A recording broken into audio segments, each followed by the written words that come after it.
Right. Well, good evening, everybody. Let's get started.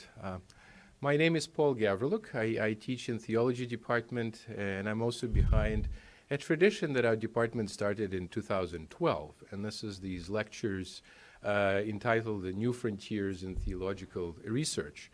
And the idea behind the lectures is that we ask a lecturer for the impossible, and that is to distill something that distinguished member of our department has thought about for many, many years into about 40 minutes of a public and accessible lecture.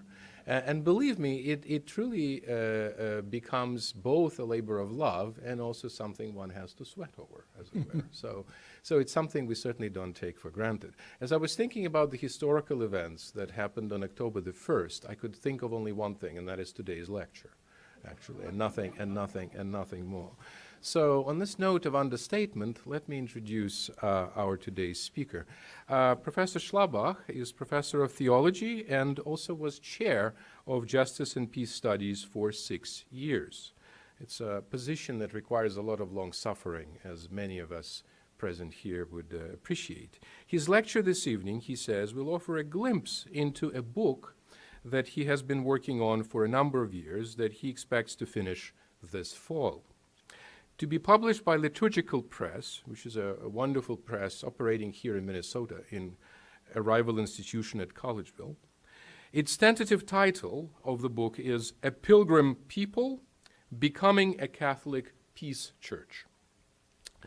Now, as he's reflecting on this book, the book itself synthesizes every single thought about Mennonite and Catholic theology that he's had over the past 40 years.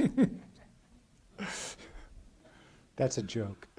While formed in the Mennonite Church, and in fact raised and schooled in one of the intellectual centers of Anabaptist and Mennonite theology in North America, Professor Schlabach became Roman Catholic in 2014. Now, in some of his writings, he has insisted, however, that this was not the kind of conversion in which someone burns the bridges with one's past. In fact, Professor Schlabach is one of the co-founders of the grassroots movement for ecumenical dialogue between the Mennonite and the Catholic churches that goes by the name of Bridge Folk. Has a kind of a folksy touch to it. One of the most formative periods of his life, he adds, continues to be the 5 years he spent in Nicaragua and Honduras doing peace, justice, and community development work as a Mennonite representative in the highly polarized period of hot civil wars in Central America of the 1980s. Becoming Catholic, he believes, was an expression of his very Mennonite vocation of reconciliation and a commitment to a vision for a peacemaking witness in the world that can only come from a more united global church. More recently, he has been active in the Catholic Nonviolence Initiative, which was launched by Pax Christi International to follow up a historical April 2016 meeting in Rome with Vatican co-sponsorship in hopes of moving the Catholic Church from a just war to a just peace framework with a far greater emphasis on active nonviolence.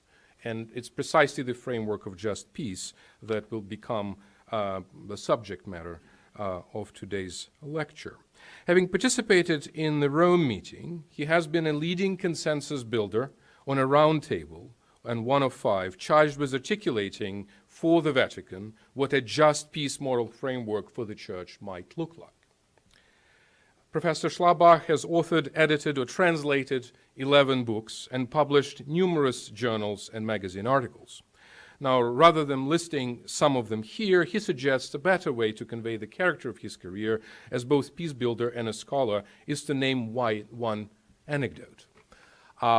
He says that one opportunity that he missed when he became a Catholic was to take a name of a saint. And if he were to think of a name of a saint, he would prefer the Apostle Matthias, who is described in the Acts of the Apostles as somebody who replaced Judas and who followed the, shall we say, truly superstar apostles on their apostolic journeys, but about whom the New Testament says very little, thereby influencing them, as it were, from behind. And so it's It's that name that Professor Schlabach would very much like to own. Well, without further ado, please welcome Professor Schlabach. Thank you.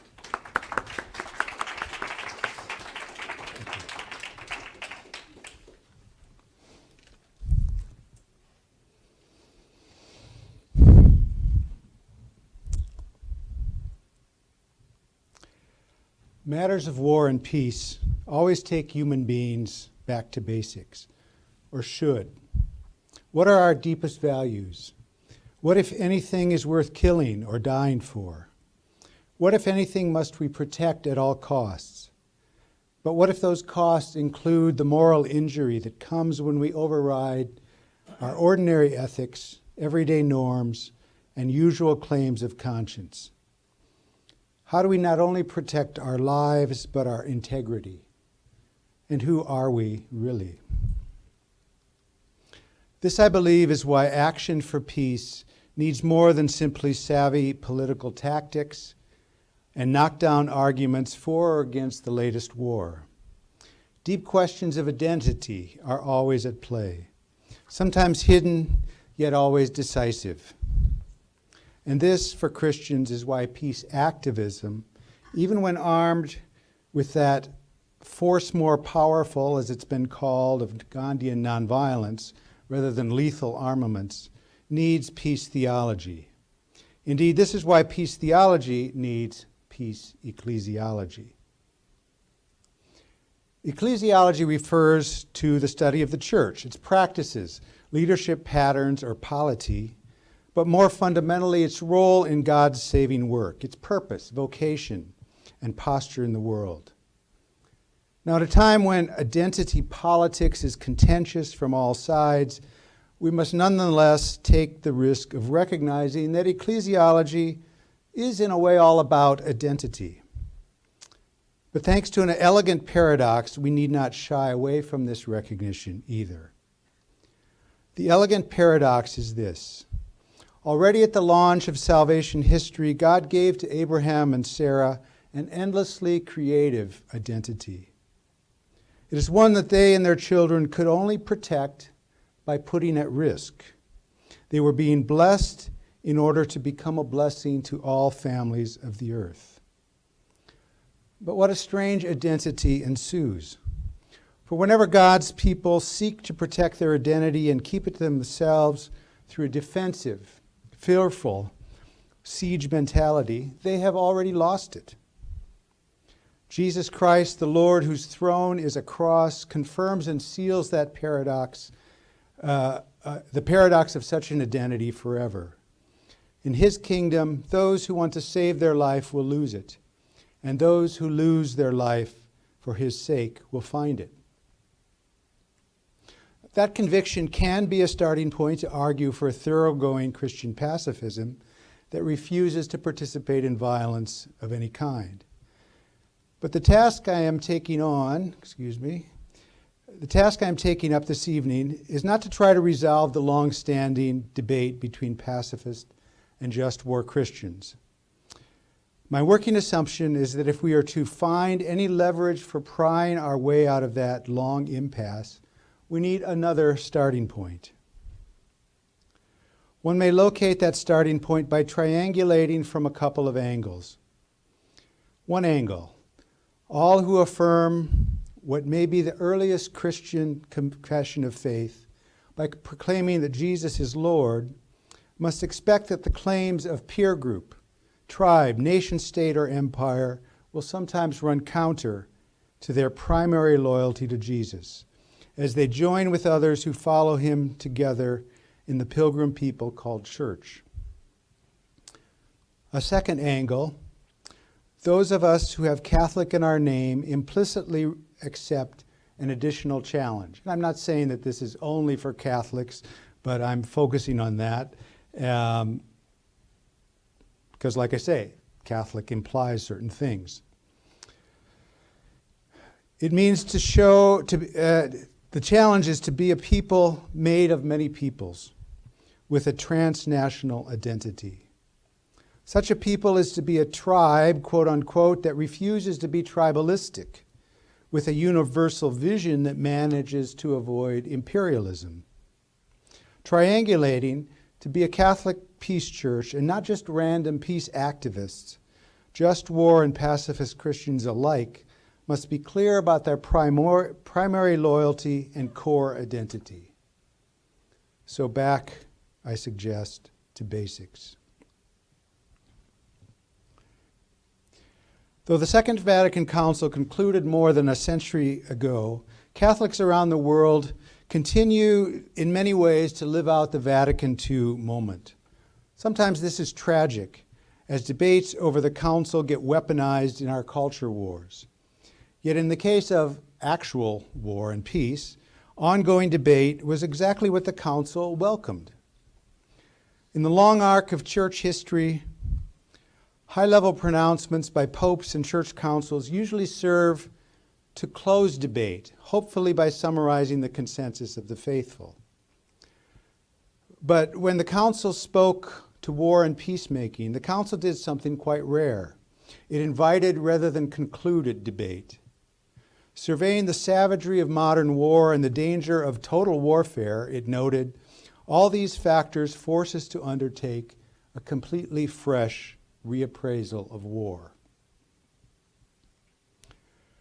Writing as they were in 1965 and endeavoring to faithfully read the signs of the times, quote unquote, the bishops gathering for the council were especially alarmed at the lethality of modern warfare. The danger of nuclear holocaust loomed largest, but with or without nuclear weaponry, modern war seemed increasingly to defy the warnings of the just war tradition, which seek to keep fighting proportionate to the good that its evils are supposed to protect, and to distinguish targets carefully in order to protect non-combatants and civilians. In response, the Council issued its only outright declaration of anathema. Every act of war directed to the indiscriminate destruction of whole cities or vast areas with their inhabitants is a crime against God and man which merits firm and unequivocal condemnation. While pleading with the world to unwind its arms race, therefore, it was also quite blunt, of course, in the condemnation of genocide and imperial domination. And lest injustice invite violent insurrections, they urged international cooperation on behalf of what they then called developing nations that were just now gaining independence from colonialist rule. Signs of the times are a moving target, however. A century after the Council, some human phenomena that were only barely coming into view now loom larger. The Council spoke eloquently of what we now call globalization. Didn't use that word, but they talked about it as the growing human interdependence through many new levels of economic, technological, and cultural exchange. One sign of our 21st century times that was not yet obvious to the Council was the number of non-state actors, both waging war and working for peace. Writing on war and peace, the Council Fathers generally assumed that the relevant unit for deliberation was the nation-state. Even when urging stronger international cooperation and more robust institutions of international law, their operative mental map was that of the Westphalian system of sovereign nation-states. But that map is now more complicated.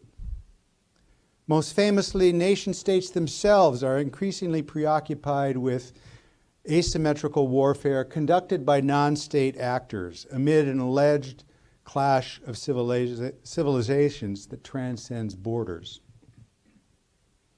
More hopefully, with globalization now in full bloom, many other non-state actors are acting too. When we refer to the international community, we do not refer only to the United Nations and its institutions, or to regional bodies such as NATO or the African Union or the Organization of American States. We refer also to global corporations that too often elude accountability but sometimes do leverage their power to practice social responsibility. We refer to the myriad of non-governmental organizations, or NGOs, doing humanitarian work and advocating for human rights. We alternately celebrate the potential of Facebook to bring us together and worry about its vulnerability to manipulation. Meanwhile, migrant communities of all kinds are moving and mixing as they seek what the global economy offers, but do not necessarily want to lose their cultural identities, and so use new technologies to maintain diaspora networks that span continents.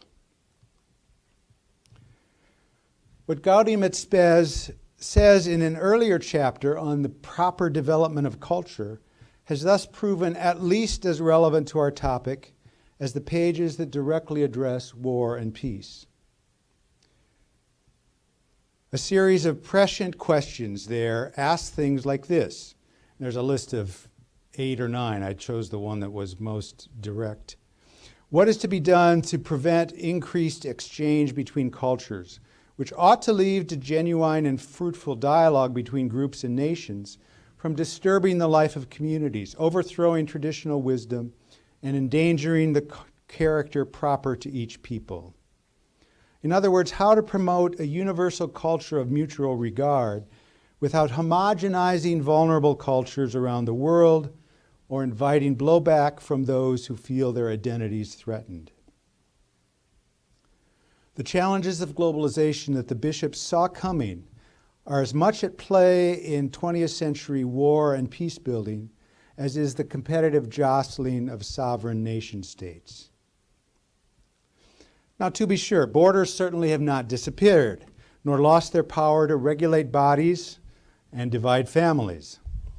More than ever, borders are firing imaginations with rival desires to build that wall and to push back in resistance. Yet, if anything, this too is a sign. Compared to the time of the Second Vatican Council, it is less often clear that supposedly sovereign territories are the obvious relevant unit of analysis. People on all sides, in all cultures, in many lands, may invite that changed reality, more porous borders, etc., or react against it, but we cannot seem to avoid it. For as Pope John Paul II, noted from the hopeful side of this phenomenon, writing at a time midway between the Council and our own, the present generation has seen the obstacles and distances between individuals and nations dissolve or shrink through an increased sense of what is universal, through a clearer sense of the unity of the human race, through the acceptance of mutual dependence in authentic solidarity, and through the desire and possibility of making contact with one's brothers and sisters beyond artificial geographic divisions and national or racial limits. Or as Pope Francis regularly insists in one of his 4 key principles to guide all work for peace and the common good, time is greater than space. Borders and territory, in other words, do not finally define who we are. For Francis, this is an ontological claim, as we theologians and philosophers say. In other words, a statement about reality that is true for everyone. But if time is greater than space, then borders and territory certainly should not define the primary identity of Christians. Whatever its challenges or dangers, then, globalization is for Christians also an opportunity to recognize who we really are, an opportunity to do ecclesiology well by embracing life in diaspora. Sorry, I'm going to use the word diaspora enough that you're going to start to get sick of it, but that's the way it goes here. For Christians to embrace life in diaspora means to recognize ourselves as a transnational people whose bonds of solidarity with one another and loyalty to Jesus Christ must ever form our primary identity and point our moral compasses toward the peace and justice of God's reign, our true north. In hard times, such an identity must sometimes be countercultural, yet such a people is no less pro-cultural. For more often, life in diaspora will give us the cultural and social creativity that allows resident aliens, exiles, immigrants, and other bicultural, multicultural, lingual people to contribute more, not less, to their host societies. In a way, everyone is now living in diaspora anyway. We all live intermixed among other cultures and peoples. This is true even for those whose cultural identity is privileged in such a way that they can pretend they have no particular identity, or who have enough power to aspire to dominate a territory. They too are minorities on some map or another.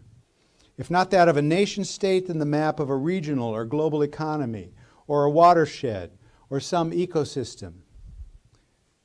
And if everyone is living in diaspora anyway, then a church with Catholic in its name, spanning many tribes and nations, might just find itself becoming Catholic, you can decide whether to capitalize that or not, again for the first time.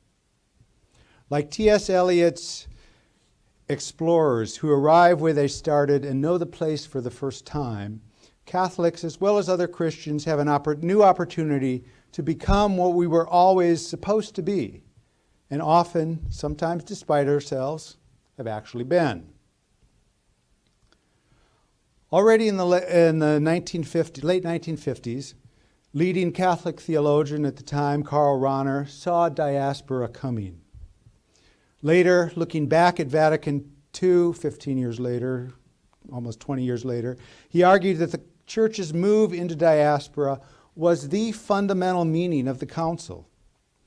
Rahner was one of the most culturally engaged theologians of his time, but precisely because he engaged culture in the world so broadly, he recognized earlier than most theologians that by going global, Christianity was becoming the world church open to all Gentiles, not just European ones, that it has claimed to be ever since it broke out of its strictly Jewish context in the first century.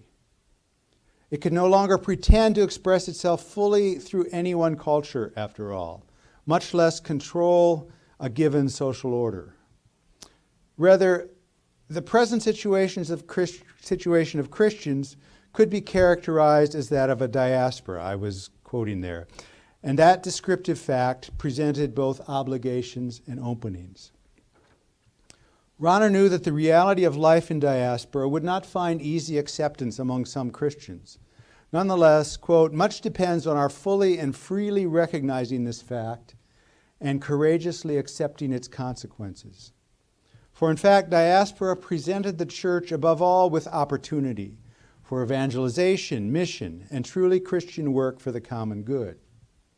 Though only barely beginning to grope for its identity within a new era of Christianity, in a process that, he said, might take centuries, at Vatican II, the Roman Catholic Church, he believed, had for the first time officially recognized itself as a world church. And in a rudimentary way, it had actually begun to act like that. Retrieving the ancient image of the church as a pilgrim people at Vatican II was a key sign of this. Diaspora ecclesiology has unmistakable roots in the New Testament and was the key to Christian self-understanding at least into the 5th century, even after the church gained legal, then official status in the Roman Empire. The writer of 1 Peter addressed his readers as exiles in diaspora who once were no people but now were God's people. Indeed, despite their dispersion, the meaning of diaspora in a way, they were a chosen race, a royal priesthood, a holy nation. Let's pause a second. A nation. We usually equate nations with nation states. Yet even today, only a few of the nations in the world are sovereign nation states in the political sense. Think of the Lakota or Ojibwe, the Maasai of East Africa, the Zulu of South Africa, the Maya of Central America, the Hmong of Southeast Asia, although also in diaspora as our neighbors. Anthropologists conservatively estimate that there are over 5,000 nations in this sense. Less than 200 have membership in the United Nations. And if most nations must forge and preserve their identities without sovereign control over territory, the church can think of itself as a nation too.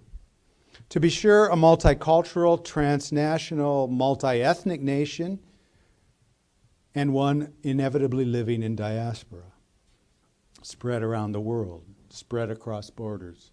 This kind of a nation finds its security not by defending borders or building up militaries, but through peaceful hospitality and respectful guesthood as it lives among other communities. Early Christians understood their citizenship in much this way. Having spread by tracking with the Jewish diaspora, they became a diaspora people themselves. The best window that we have into the life of an ordinary Roman citizen in the 2nd century, the shepherd of Hermas, reveals all the moral challenges of any resident alien who must navigate a hybrid identity that remains faithful to the customs of a homeland while respecting the laws of the host society. On trial in the 3rd century, the North African bishop Cyprian shrugged off threats of exile by insisting that as a Christian, he was at home in every land, and already in exile even in his own land. Nor was this strictly a reflection of Christians' minority status prior to the process of legalization, then establishment, that began with the Emperor Constantine in the early 4th century.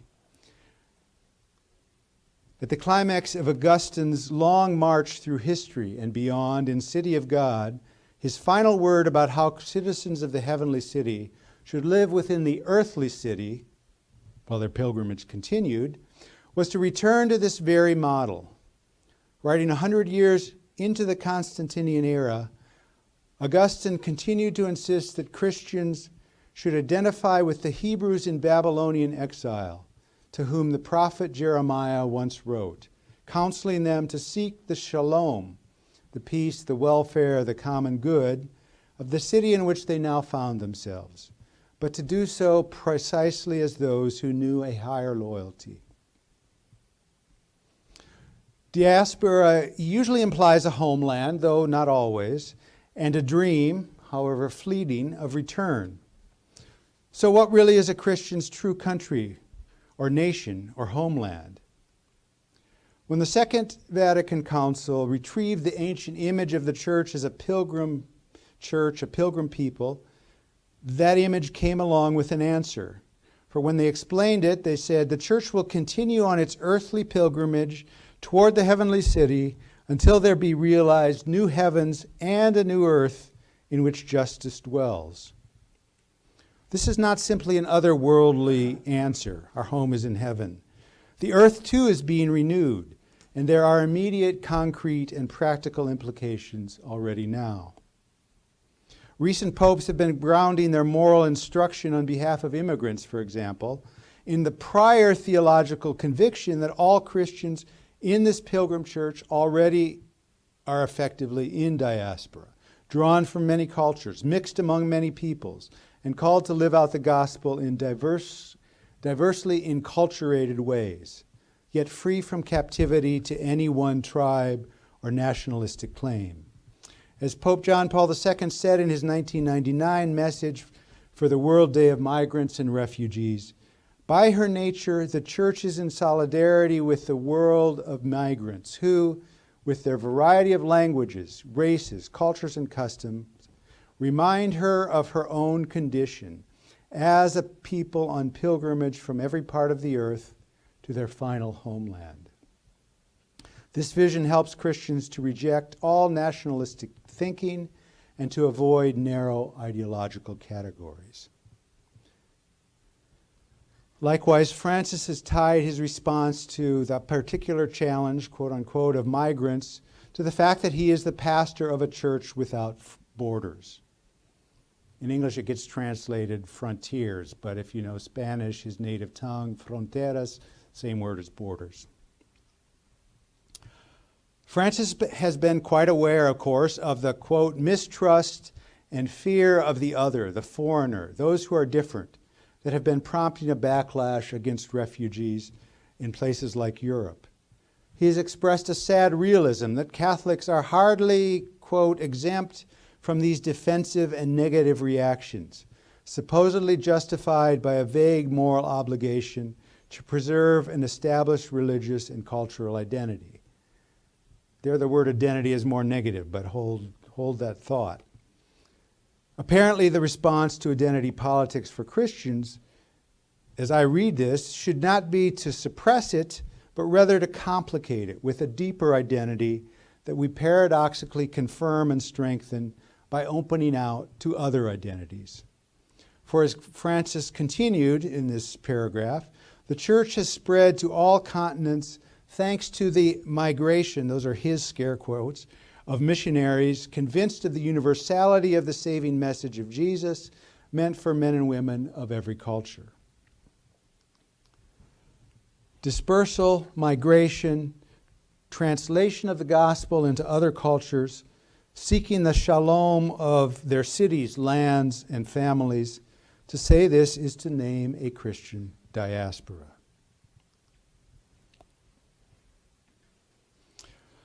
So why am I arguing that the key to becoming a Catholic peace church is ecclesiological clarity, not a resolution of the long pacifist just war debate, perhaps in favor of pacifism? Well, the debates I've followed for decades between Christians concerning war, peace, foreign and military policy have led me to a conclusion. It's the rare Christian who decides to support or resist all war because they have worked through the arguments for or against Christian pacifism, or decides to support and resist specific wars because they have carefully tested the latest call to arms against the grid of just war criteria. This is tough for an ethics professor to admit. Obviously, I think arguments matter. I spent my career teaching this. The problem is that something else usually trumps such deliberation. Yes, we know war is evil. Many will even admit. Yes, we know Jesus taught and lived out nonviolent love. But we have a just cause. Isn't that enough for a just war? Well, actually, no. A war for whatever cause ceases to be just when you use disproportionate force or directly attack civilians or degrade the humanity of even your worst enemies through torture or humiliation. Oh, well, you got to do what you got to do. And whether people say so or not, they got to do what they got to do because they are German or Russian or Argentine or Hutu or American. Identity again. Identity indeed. Too often Christian arguments simply serve to put a religious patina over what we were going to do anyway because we were first something other than Christians. To be sure, we are all hybrid, with hyphenated identities. We all act from complex motives as members of overlapping communities. In practice, moral reasoning rarely means pure abstract reason. Rather, reason is a tool we use to sort through the conflicting claims of those overlapping communities. But to do this well, our most basic of decisions, our decision, if you will, comes as we ask, what is to be the primary loyalty by which we will assess all other claims?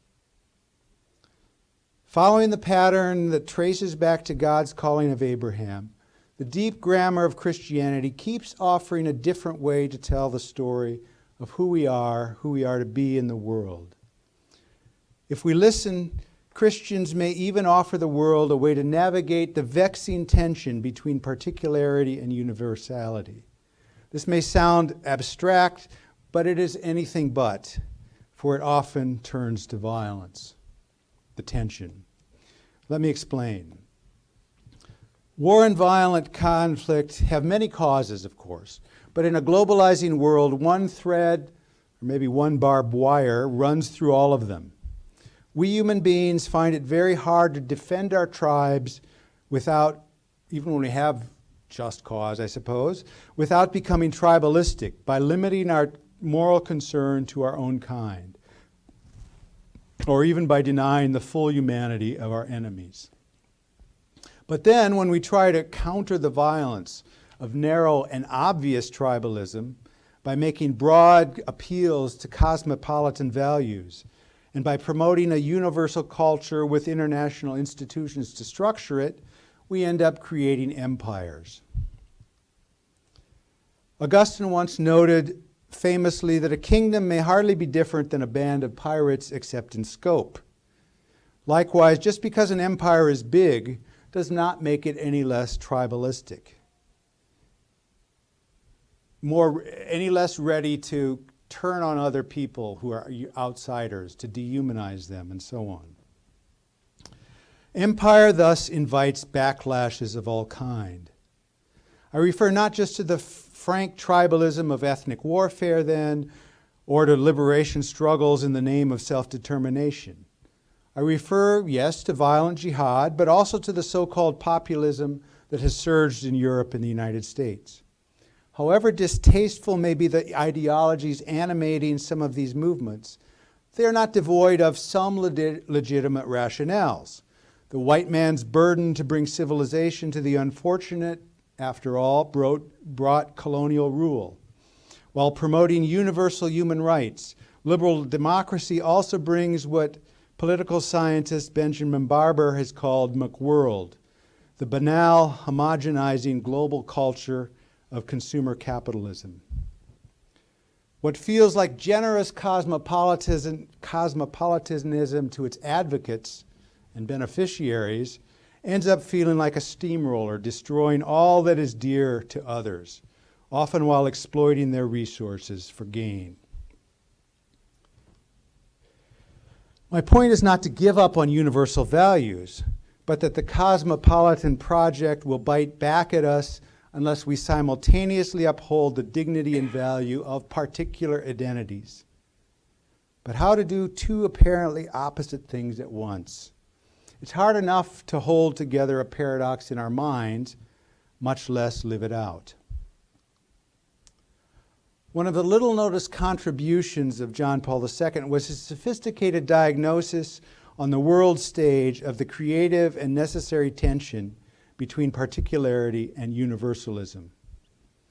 Addressing the General Assembly of the United Nations on the occasion of its 50th anniversary in 1995, the pontiff unambiguously reaffirmed the UN's 1948 Universal Declaration of Human Rights and noted that the nonviolent revolutions of 1989, which had toppled totalitarian regimes throughout Central Europe and dismantled the Soviet Empire, demonstrated that the quest for freedom, I'm quoting here, cannot be suppressed. Christian concern seeks and embraces the good of all human beings, after all, as the Church endeavors to assist humanity, quote, in the common effort to build the civilization of love, founded on the universal values of peace, solidarity, justice, and liberty. A Christian universalism. This universalistic project, however, must recognize that communities and not simply individuals have rights, he continued. According to this communitarian vision, nations in turn have the right to a kind of fundamental spiritual sovereignty, distinct from political sovereignty. The Pope was distinguishing nations from nation states also, by the way. According to this fundamental spiritual sovereignty, every nation enjoys the right to its own language and culture. So long as it does not abuse basic human rights or oppress other minorities, he continued, every nation therefore has also the right to shape its life according to its traditions. Particularity. The Pope did not claim to have any easy formula for holding together the, quote, tension between the particular and the universal.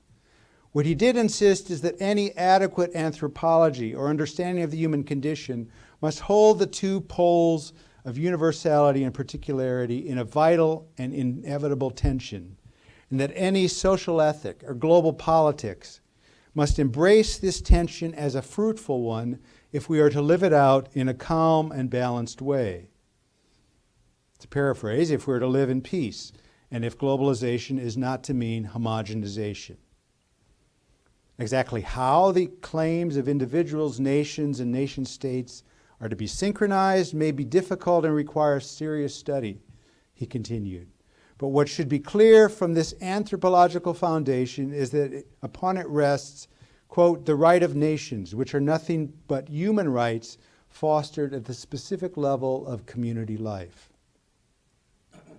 The need to hold these together has not become a standard item on lists of the key principles of Catholic social teaching, but perhaps it could. Learning to navigate between them has not become a standard lesson in Catholic moral casuistry, working through case studies to learn how to make moral decisions, but it should. Certainly John Paul II and his successors have been doing such navigation in practice. This is probably most visible when they speak to the issue of immigration again, insisting as they do on generous hospitality and humane policies towards immigrants, refugees, and asylum seekers. Recent popes have consistently appealed to universal principles of human dignity and solidarity.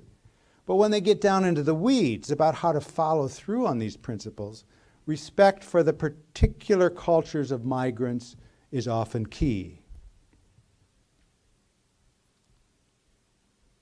Furthermore, Pope Francis has had his own version of John Paul II's insistence on holding universality and particularity in a creative tension.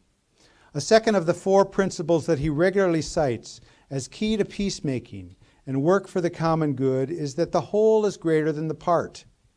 He elaborated on this in his encyclical on the joy of the gospel, precisely by pointing out the innate tension between globalization and localization.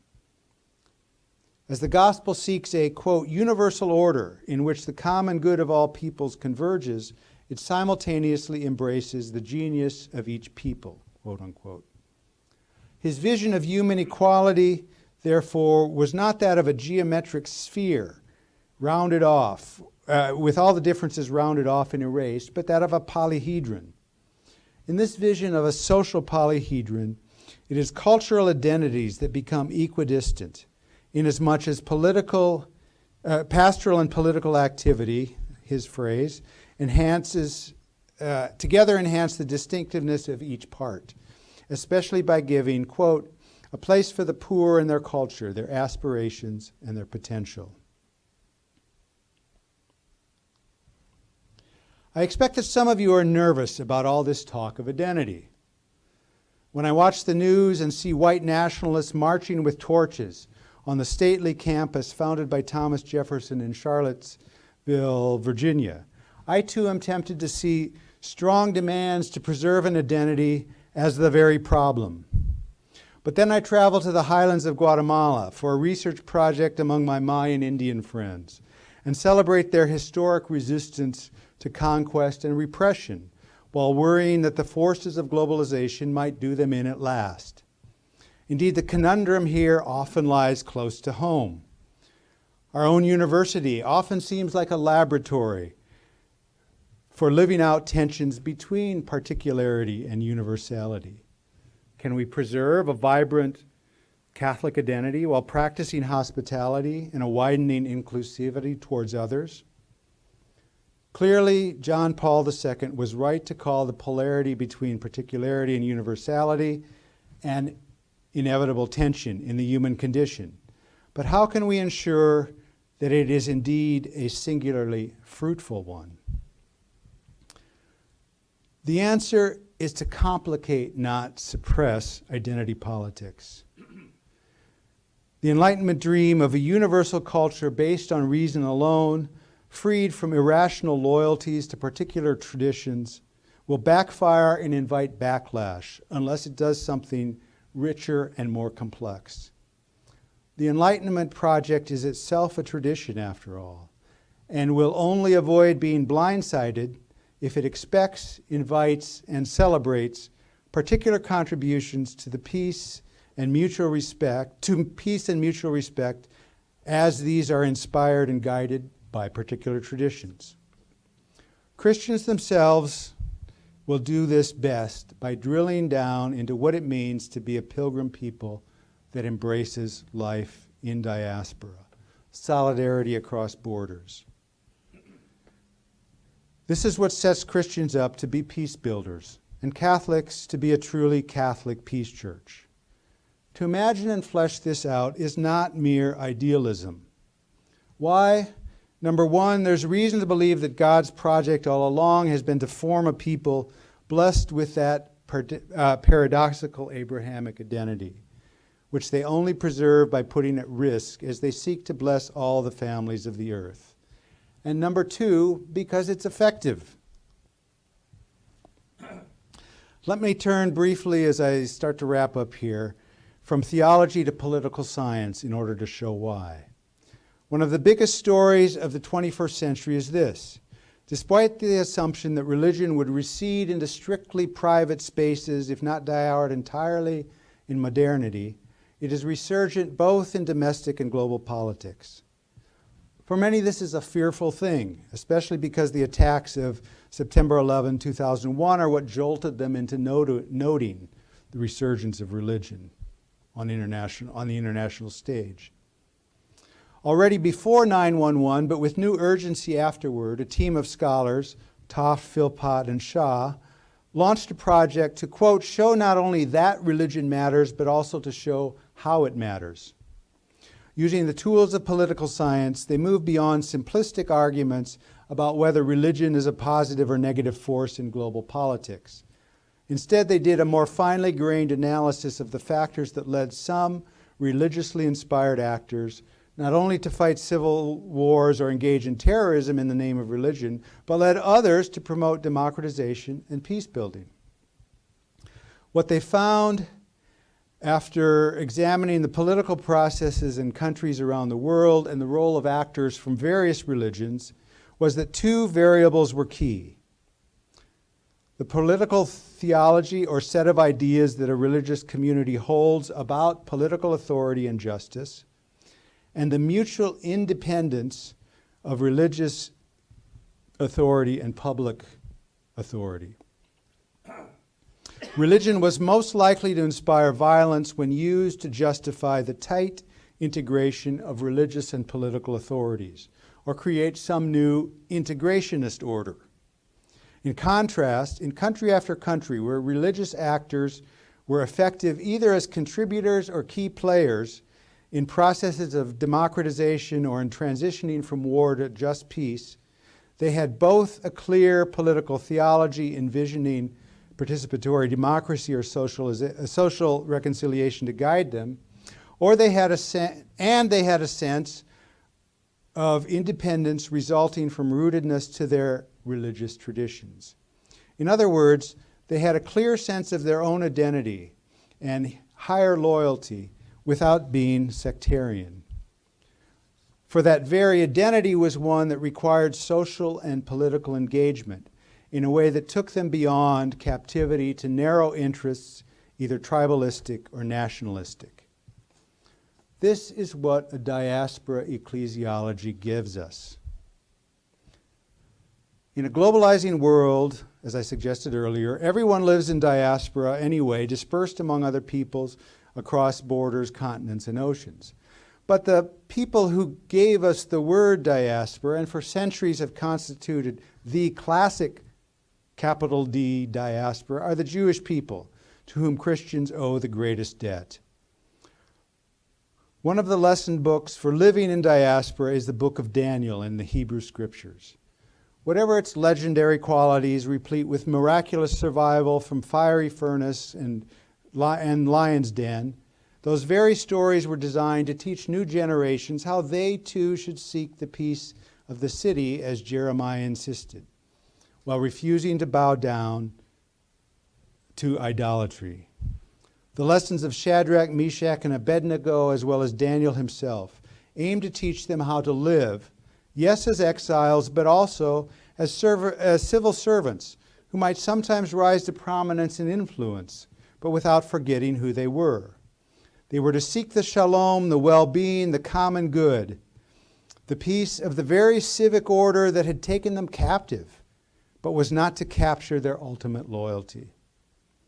If they had thoroughly assimilated and bowed down to King Nebuchadnezzar instead of Yahweh their God, they would have had little to offer that Babylon did not already have.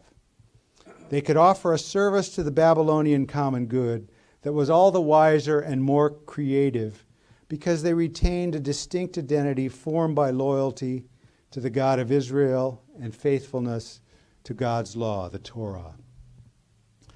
To become a Catholic peace church would be to do just this, to prioritize our wider citizenship in solidarity with the global church, to follow a Lord who ascended to his throne by bearing a cross, not a sword, to refuse the idols of militarism, xenophobia, and mindless consumerism that tempt us today, and thus to serve the true common good of whatever society in which we find ourselves.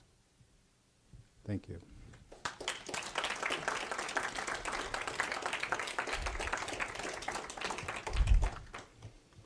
Thank you very much, Gerald, for this profound talk that gives us really so much to ponder. So now is the time for about 20 or so minutes of questions, and we would especially invite, of course, our students to raise their hands. Can you hear me? I'm going to ask you to speak into the microphone so that they will get recorded also. Okay.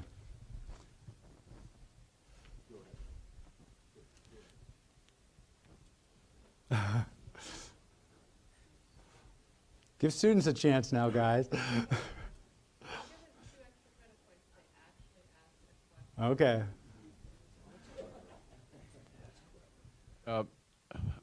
I'm not going to ask a question about Eusebius, who, after all, does kind of own copyright on much of this.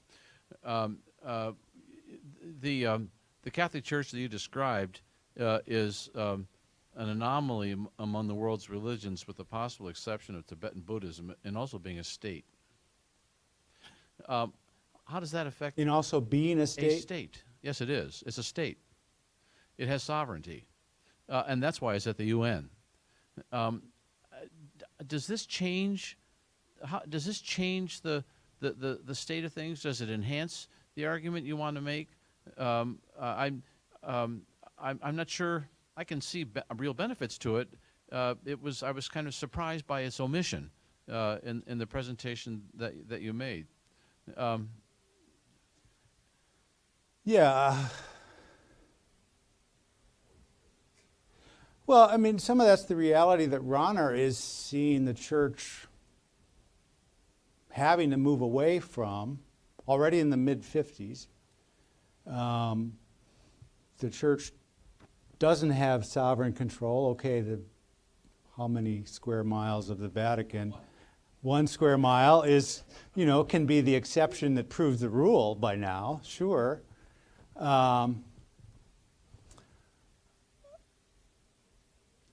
I would say, yeah. We have ambassadors everywhere. Yeah, well, so? I just wondered.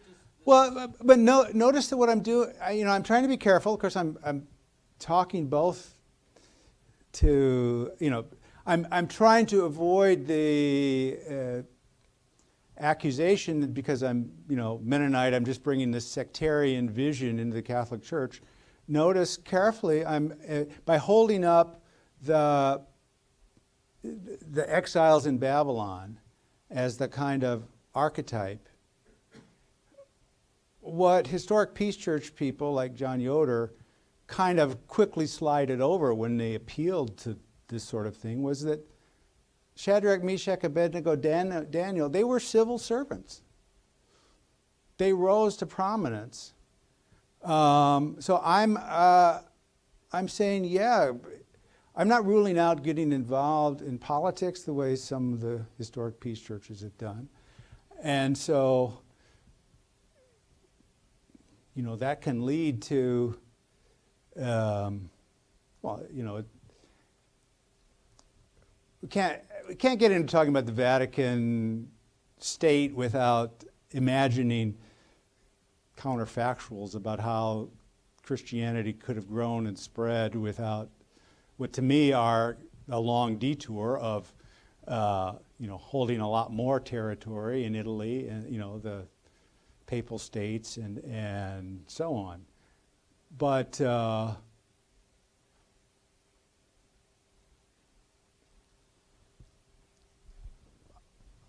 I don't know what else to say. It's a factor in the equation that Sure. doesn't show up. That's all. Yeah.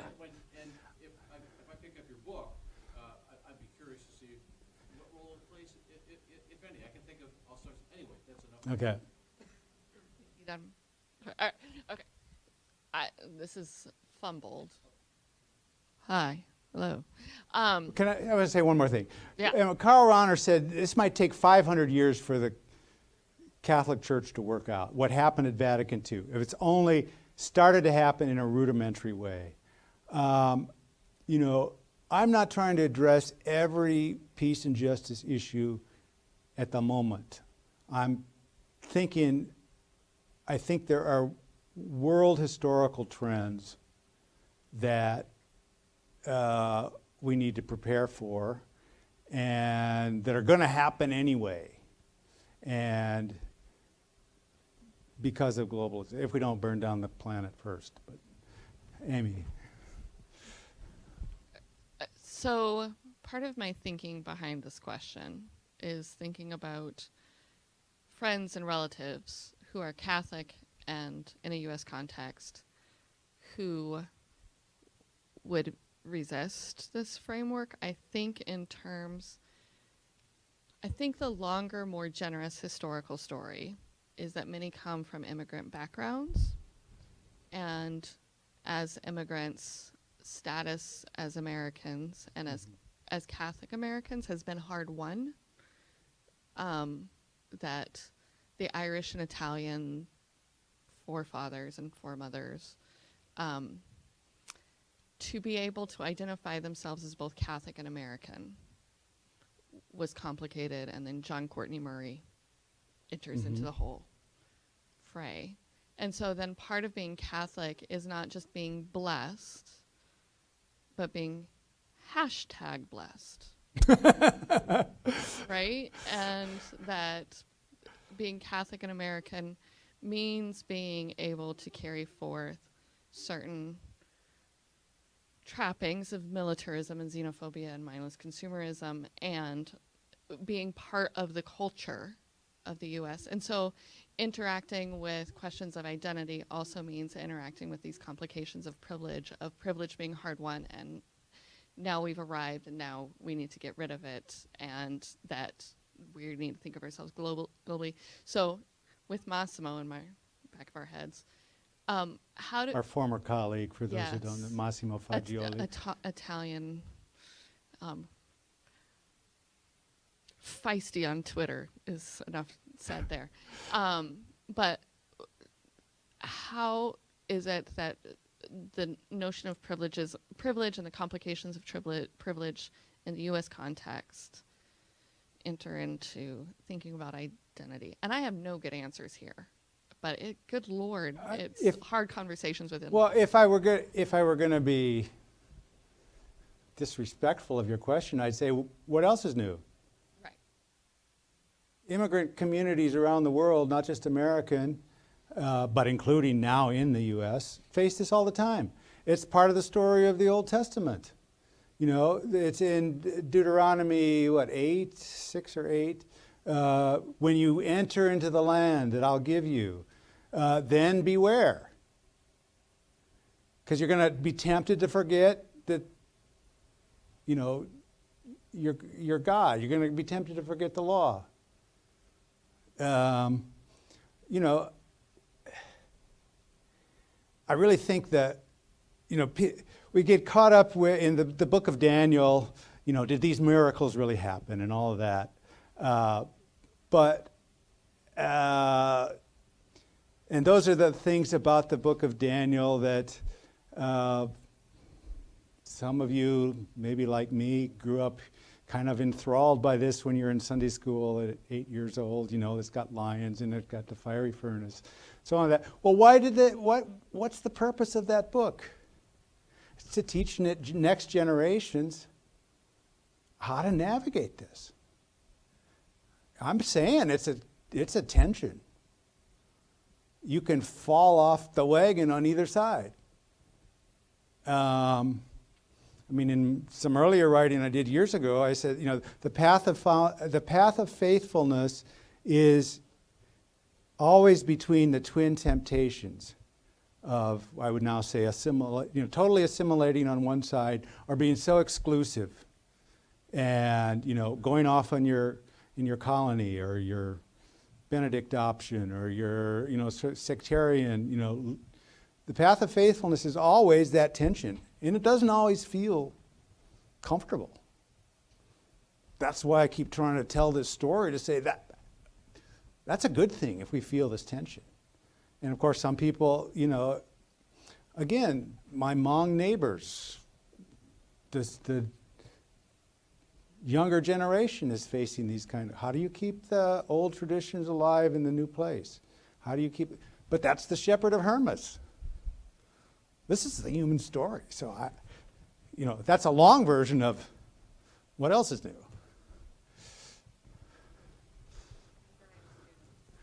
Okay. So throughout your presentation, I kind of got the feeling that it's the Catholic Church job, should be our role to fix this, or to bring people together. I was just wondering, do you really think that the Catholic Church should be the one taking the superior role on this versus other religions, and if it's respectful or not? No, it's not. It's not just Catholic, but I think part of because I've been so kind of taken with this Abrahamic model. Okay, you have a certain identity, but it's not just exclusive. How does the Abrahamic community bless other families of the earth? Well, partly by offering a model that they can take up. I'm fine. This is not a triumphalistic project by any means. In other words, we're superior, so on. It can only happen through us. No. If it's happening other way, as a Christian believer, I'd like to think that if it's happening elsewhere, this Judeo-Christian trajectory through history is part of what has inspired some of that, but I don't have a strong stake in proving that. So, good question. Give him 3 points. I was just kind of had a clarifying question here. You Sure. mentioned in the beginning about culture, you're talking about how you were kind of wondering how to promote like a primary culture or through like maybe it was globalization or something like that without compromising independent identities and values and stuff like that. So I was just wondering, what was the kind of culture that you wanted, or I'm sorry, let me phrase that. What was the culture included in when you wanted to spread that, and how would that not contradict with the individual identities, if you know what I mean? I'm working on understanding it. Yeah, I'm sorry. If I could rephrase it. This isn't really up to... you mentioned... Are you asking for an example of... Well, yeah, I just didn't really understand what you meant Concrete by the culture, like spreading culture. Do you know what I mean? Okay, well, let me give the example that comes to mind most obviously for me, because I take students every 2 or 3 years to Guatemala. And as in the introduction said, I've spent time, and my wife and I have spent quite a bit of time in Central America. And when we go to Guatemala, we visit various communities around Lake Atitlan, and I have students read a book about it's an anthropologist, but he also gives some history to one of the communities, Santiago Atitlan. And I have a kind of a quick kind of introduction to Guatemala that also gives some background on that particular community, so we visited. When I started going there 20 years ago, the Tsutujil Indian group there was kind of famous among other Indian groups, for being the most stubborn in preserving their culture. And when I went, I mean, I read that part, but when I could see it in that they were holding on to their traditional garb longer. And by that I mean, you know, Guatemala, it's famous. Look on any internet site about Guatemala, it'll show Guatemalan Indian, usually women, in colorful woven clothing. But 20 years ago in Santiago Atitlan, the men were also still wearing. And men have more public roles, so often they'll more quickly adapt the cultural garb, in this case literally, of the dominant culture. I've seen that change a lot just in the last 20 years. I've watched it with my own eyes. I'm very taken with a quote from an artist or poet or something from that community who said, what the Spanish conquistadors didn't do and the military occupation in the 1960s through 90s couldn't do in destroying our culture, cable television, MTV are now doing. That's the kind of, so I showed the Mayan, you know, when I was, so, and that makes it, you know, particularly interesting story then for students, because there's also, it's also an example of how then the Catholic Church has worked to try to, it sometimes been very suspicious of the traditional spirituality of the Mayan Indian, but other more, I would say, forward-looking priests, generous, have been trying to figure out how can we combine this. So that's the kind of, just, does that answer your question? Try to give a concrete example of where these forces are coming. Add to that, there's a lot of indication that there was a long civil war in Guatemala. I'll take my course in January 2020. I'm planning to, if I get approved, go again. But there was a long civil war, a lot of repression of the Mayan Indians.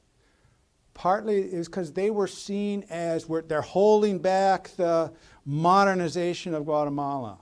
These backward Indians, that was the way the military and the regime looked at them and tried to forcibly change their culture.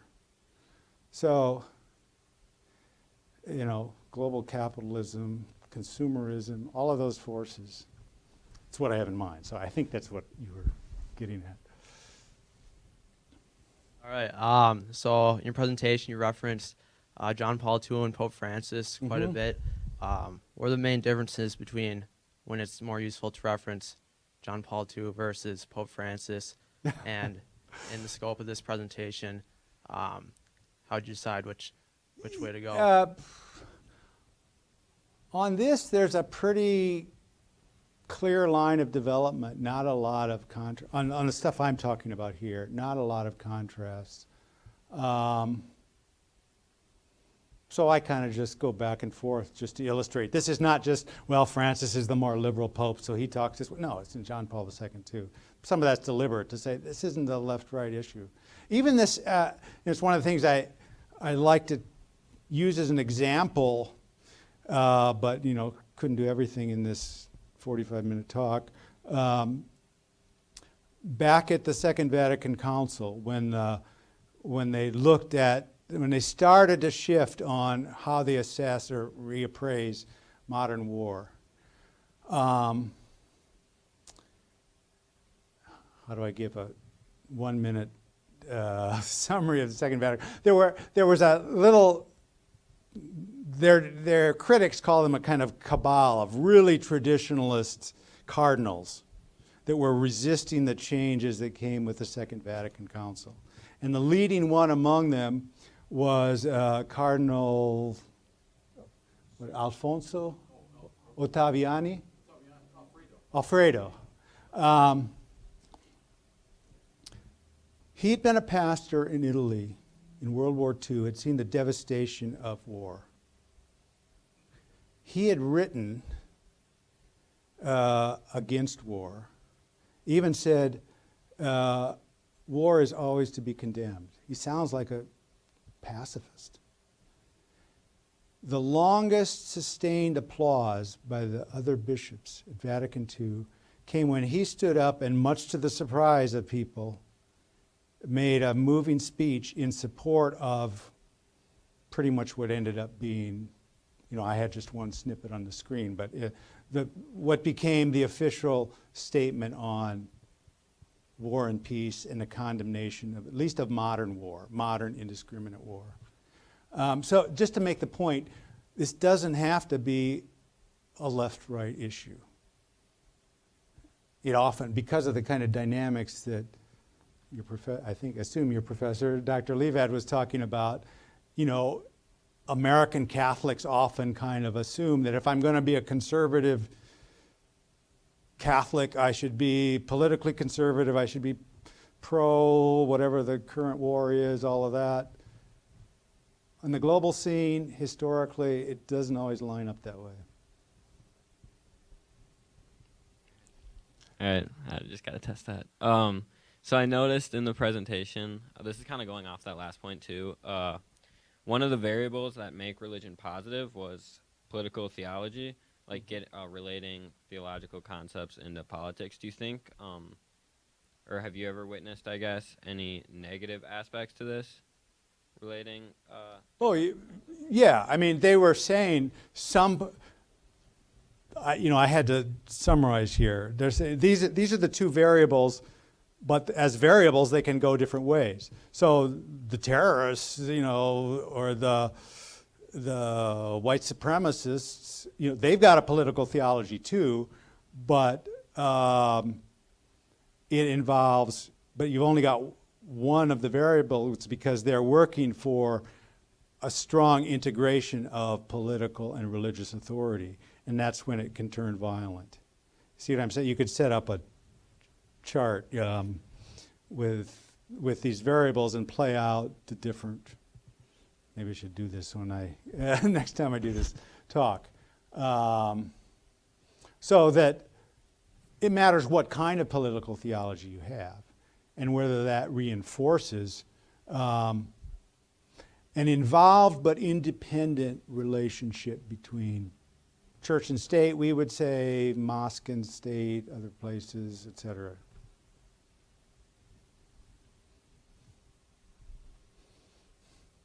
Ted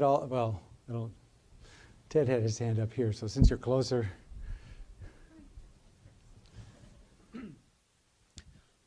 Well, what you said earlier in response to the just prior question made me think, Michael Hollerich was looking for an answer from you, and I'll go ahead and give an answer.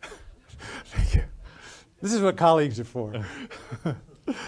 I think that the fact that the Catholic Church, has its own sovereignty supports what Dr. Schlabach is talking about, and I think it supports it because, the conservative American Catholic may feel obligated to line up with whatever the conservative issue in America is at that time, whatever war it might happen to be.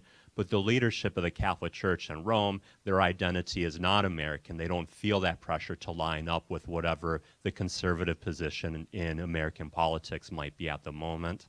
So I see the fact that the Catholic Church has, I suppose, this nation state as supporting the division that you're offering, because it isn't bound to the politics of any particular nation except its own. Okay, thank you. And, Phil also had his hand up. Oh, sorry. No, go ahead. Okay. Go, please. So, students first. Throughout your presentation, you kind of painted a picture of this, not only Catholic, but globalized utopian society of everybody kind of coming together towards working for a greater peace.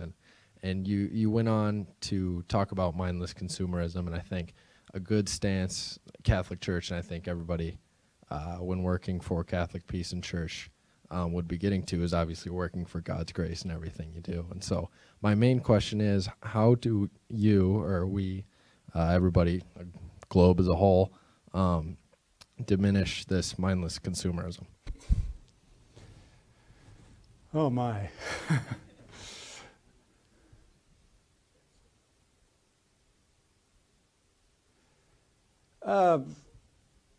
Can I make one quick clarification?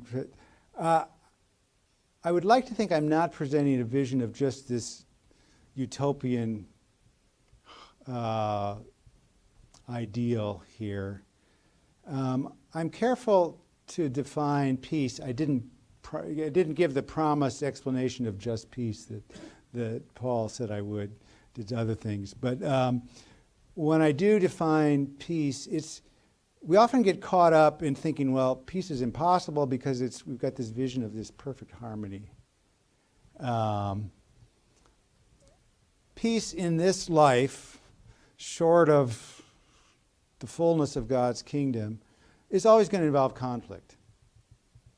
So peace for me is working through our conflicts humanely. In other words, as human beings. It's going to be a lot of back and forth and so I expect, it's no accident, I suppose, that I have this inevitable tension. Question is, do we embrace that and work with it, or do we try to go one way or another? So anyway, that's a quick clarification. Mindless consumerism. Well, we tell a different story. I'm thinking about, I sort of have a commitment, since I got a grant from the university, to take, once I get this book done, to do a shorter, more textbook-friendly, popular version of some part of it. And I think I want to start by, I'm a big fan of J.R.R. Tolkien, so I'm just starting to think about some of this, but present Catholic social teaching, and which I'll inevitably tie into this kind of Abrahamic journey, pilgrimage, as a great adventure. There are better things to do with our lives than just get more stuff. We need enough and so on, but that's my quick answer. So, yes, a question about,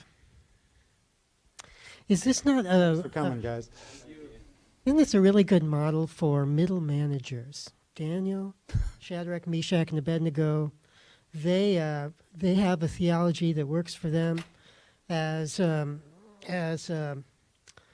professionals, as working in the halls of power, as gadflies when they need to not bow down. They can be prophets on occasion. But what about when one of them gets really good, and all of a sudden they're in a different position? Say like, well, JFK, Bernie Sanders. That is, a person that's in a striking distance of being in a Nebuchadnezzar position, being in a position as a pilgrim theology person who actually needs to manage a land area, that actually needs to take responsibility for a people, a culture. There was a Mennonite, or somebody that maybe might have gone to a Mennonite church a few times in Guatemala by the name of Rios Montt, right? Maybe so. He was never a member. No. It was Mennonites who brought him to evangelical Protestant faith. It's a long story. I know the people involved in that. He was on the margins. In any event, he got into power, and that didn't turn out too well. So the question is, wouldn't a pilgrim people need, at least on the shelf to dust off once in a while, perhaps a theology of ruling? Mm-hmm. Or what do you do with that? Well, I think the case that I think about, I still hope that sometime I'll have a chance to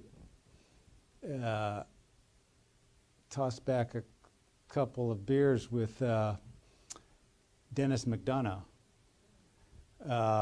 Chief of Staff with under Obama, graduate of St. John's, and there's a couple of my buddies from St. Peter Claver here know, brother of our former priest. So it's not unimaginable that sometime I'd have a chance to talk to Dennis about his experiences, Dennis McDonough.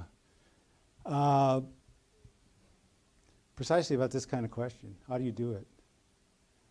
You know, I'm still enough of a Mennonite that it's hard for me to imagine that I could do it.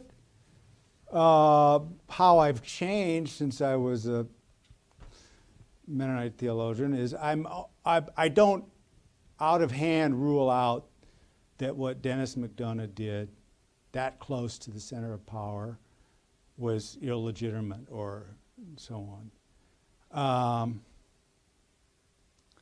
But again, I think it's precisely by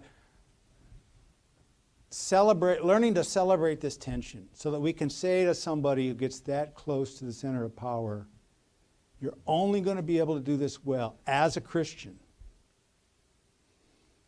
if you remember who you are. And that's the lesson of Daniel, I think, the book of Daniel. Remember who you are and be prepared, yes, contribute to society. Contribute to the common good. But know that there might come a time when your back's against the wall and you don't bow down to whatever the idol of the day is, and you might have to suffer for it.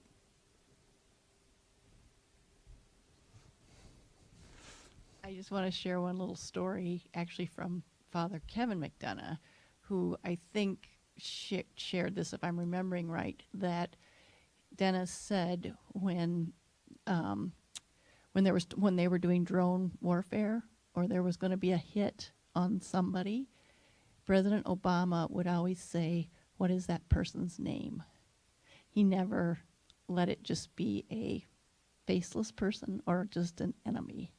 And I'm not defending the use of drone warfare, but I was moved by that somebody at that level of power wanted to know the name of a person. I don't know if that's an example of this or not, but.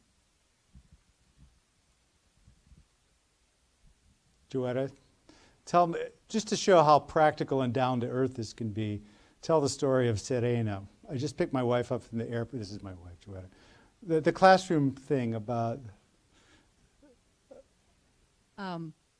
this is. I guess this. So I just came back this afternoon from Denver. I was visiting my sister, and she was telling me that her granddaughter, who is in 5th grade, was one day they had a substitute teacher, and all of the kids didn't like the substitute teacher. And so a couple mean girls in class wrote a nasty letter to the substitute, and then they were taking it around class, getting everybody's signature. And when they brought it to Serena and asked her to sign it, she looked at it and she said, "No, I'm not going to sign it." And as it turned out, they gave it to the teacher. And when it was recess time, the teacher said, "Anybody whose name isn't on this list can go out for recess, and the rest of you can stay in." There were 3 that hadn't signed it. But my sister said to her, "I'm really proud of you, because I'm not sure when I was in 5th grade I would have had the wherewithal to not sign something that the group was going with." And she said, "I'm not sure that I still could today." But My point in asking Joetta to tell that quick story was, you know, we often set up that, oh, well, it's these historic peace churches, that they're just being stubborn and sectarian and won't participate and so on. I mean, this illustrates my point about you can be countercultural and pro-cultural at the same time. We all have to decide which peer group pressure are we going to resist. Doesn't mean you're just down on all your friends, you know, and just being snooty and setting up a clique.